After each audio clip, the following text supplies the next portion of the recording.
I witnessed, recorded, and produced these videotapes of the Washington, D.C. hearing. Their authenticity is above question. This is a hearing about the government licensing the electrocution of people to cause grand mal seizures. This is produced as part of the ongoing work on the website, thewaythetruthandthelife.net. Think of the millions of dollars, taxpayers' money, spent to pay psychiatrists and their supporters and for the worldwide travel in putting this conference together, while the victims and opponents had to pay their own way.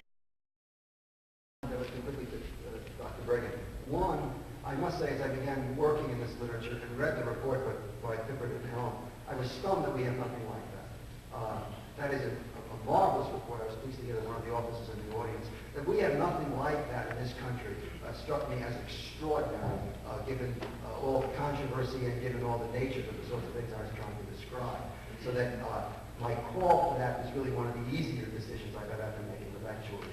Secondly, I worry enormously about malpractice suits. One, because of all the obvious elements in terms of time, cost, et cetera, et cetera. But secondly, because very often mental patients don't do very well with malpractice suits. The juries are put off.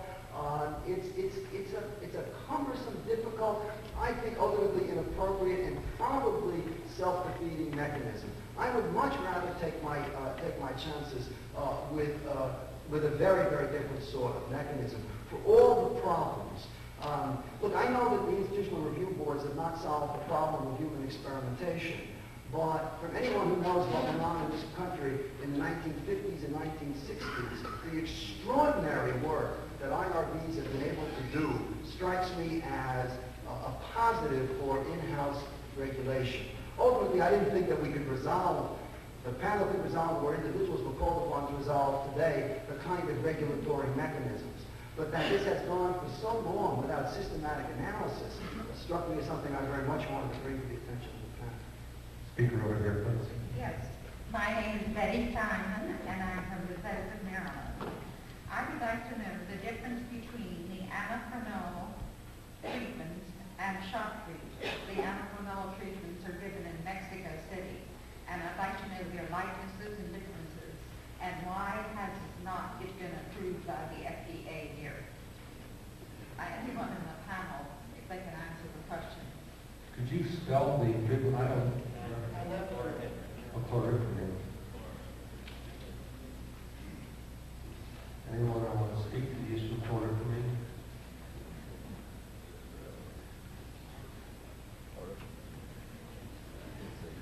I'll take Claire.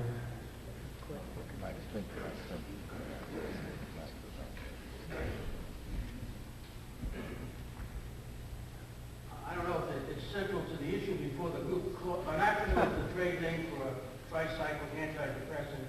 Clomipramine, which is marketed by Ciba-Geigy, which is not approved for use in the United States because the FDA has not approved its use in this country. It's widely used in Canada, Mexico. It is a tricyclic antidepressant. Yes, my name is Bill Cleodakis. I'm a researcher, former geologist, and I represent the New York Coalition to Stop Electroshock and co-chairman of the National Committee for Preventing Psychotherapy Abuse. Following up on Dr. Reagan's comments, I want to ask a very, very basic question that really addresses Dr. Jacoby, and it has to do with the integrity of the procedures involved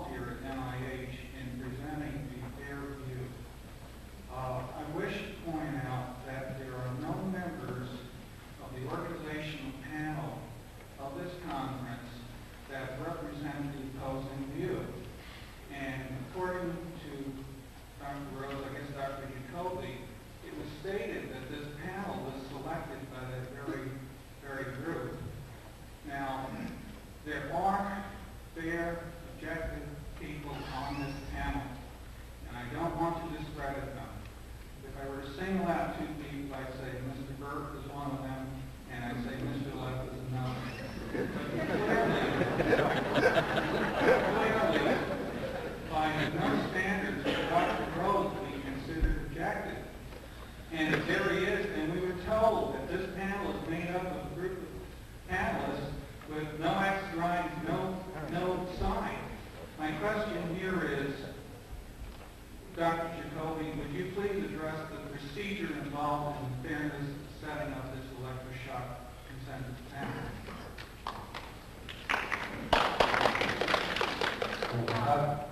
Dr. Jacoby. Dr. Jacoby is not with us today. I'm Susan Clark from the Office of Medical Applications and Research.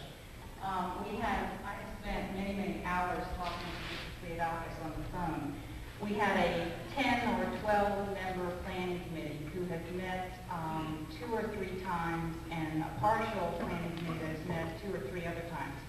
We spent many hours on conference calls to try to make this conference a balanced and unbiased agenda. It's been a difficult task. It has not been our easiest consensus development conference. I think it would be better not to take up more time at this conference. I know everyone is anxious to get on to the next speakers. I would be glad to talk with Mr. Pleodakis again about our process.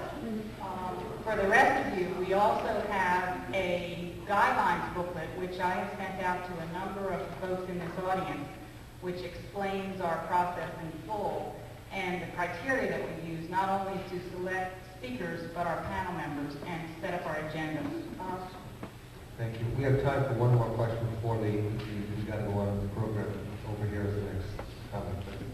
John Pippard, the one half of Pippard and Ellen from the Royal College of Psychiatrists. I think that it's worth mentioning that the ECT on the figures we've been given is probably given to about 3 times as many patients per population size as in the United States. We've had very much less trouble, difficulty, controversy about ECT, and I think that the fact that more is given, the numbers are falling in much the same way, but the fall is tailing off. It was about 50% down by 1980, and about further 20% in the last 5 years. Another thing which links in with the possible continuation of a survey at that time. Pippard and Ellen was a one-off, and although the Royal College hopes to repeat the survey, it is not going to be possible for the next year or 18 months. But in the meantime, we've had established a new Mental Health Act, and the Mental Health Act Commission. One of the functions of the Mental Health Act Commission is to ensure that patients who cannot give what in England we call real consent, we have the concept of informed consent in the United Kingdom, but if patients cannot give real consent or refuse treatment, the treatment may not be given unless they've been seen by a second opinion from a doctor appointed by the Mental Health Act Commission. This procedure, in fact, is working well. During the first year of the Commission's work, we gave something like 2,000 second opinions. And it's been well accepted by the profession. It involves consultation with other members of the staff of the hospital who are neither doctors, who are not doctors, a nurse and somebody who's neither nurse nor doctor. Similar procedure and more stringent for psychotherapy. And the whole thing does seem to have settled down with a much greater contentment because the treatment is being properly looked after by the doctors themselves. As a result of the survey, I think it's fair to say there's been a good deal of improvement in the way in which the doctors are trained and in the kind of the way the whole issue is managed by the hospitals. Thank you.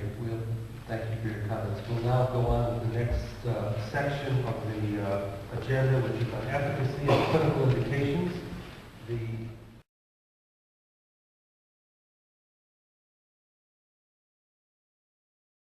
At the FDA hearings, the testimony on the reclassification of electroconvulsive devices cited the literature as whether signed or false, typically about 150 joules of energy in a treatment.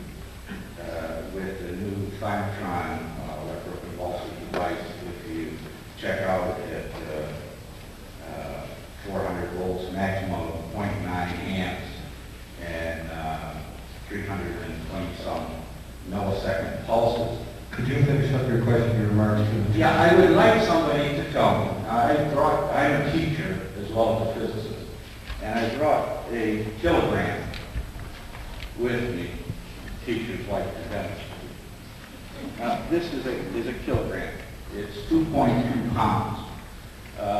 Heavier than a hammer I used to hit a hammer.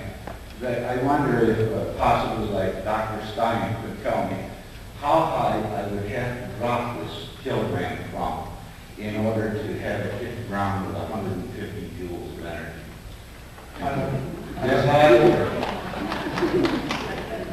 I don't know if that question is in the purview of the panel, but thank you for your point. Well, just a minute. I'd like to go on to the next person. This is only 10 joules of energy. You're talking about dropping it from higher than a 5-story building. That's physics.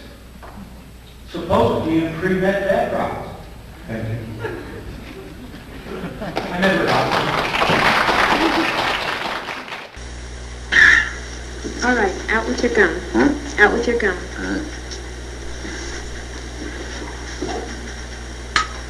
Okay, this won't hurt. It'll be over in just a moment. What's that? Conductant. Oh, that will do you. Right, Mr. Jackson. Open your mouth. What's that? This will keep you from biting your tongue. Well, Now just bite down on it. That's right. Just bite down. Now bite down on it. good. Are you ready? Ready.